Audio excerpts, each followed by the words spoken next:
This is during the time when Israel, got out of Egypt and was getting ready to enter the promised land. Let's delve deep into this. So in Numbers 11, as it's written, this is when the Most High was bringing great judgment upon Israel for their disobedience. And I'm gonna break this down. Remember, I broke it down already about Jeff Dahmer and about Remember, I was breaking down how he was in Milwaukee, and Milwaukee have what, the basketball team called the Bucks. And when you understand the buck is what, the deer in the wilderness.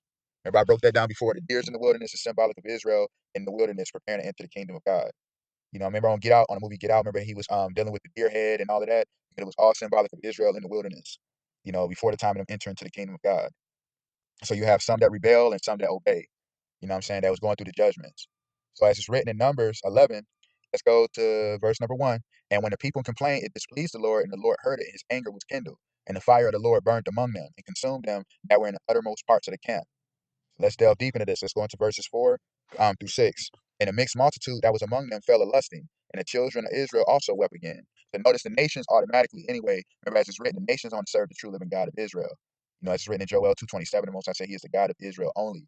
So therefore the nations will cleave unto Israel. So in the nations, if they're that's why the Most High said we're not supposed to follow the ways of the nations. We're supposed to be a living light and example unto them. But let's get into 4 through 6. So it says that the nations, the mixed multitude that was among them fell a lusting. And the children of Israel also wept again, and said, who shall give us flesh to eat? We remember the fish which we did eat in Egypt freely. I remember I just played that earlier on that Fruitvale movie with Michael B. Jordan, the fish fry thing. So we just did eat in Egypt freely, the cucumbers, the melons, and the leeks, and the onions, and the garlic. But now our soul is dried away. There is nothing at all besides this manna that's before our eyes, which is bread that the Most High was providing. So they're complaining like, man, we want some meat, man. This ain't it. We need meat. You know what I'm saying? Let's go into 18:20.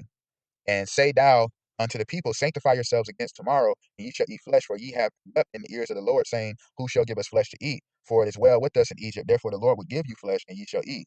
Ye shall not eat 1 day, nor 2 days, nor 5 days, neither 10 days, nor 30 days, but even a whole month until it come out of your nostrils. And it be loathsome unto you, because that ye have despised the Lord which is among you, and have wept before him, saying, why came we forth out of Egypt? You heard what they were saying. They were saying what? They were complaining, man. They was like, it was better. Remember, they said it's better to return back unto Egypt and be a slave again instead of having to live without eating this meat, man.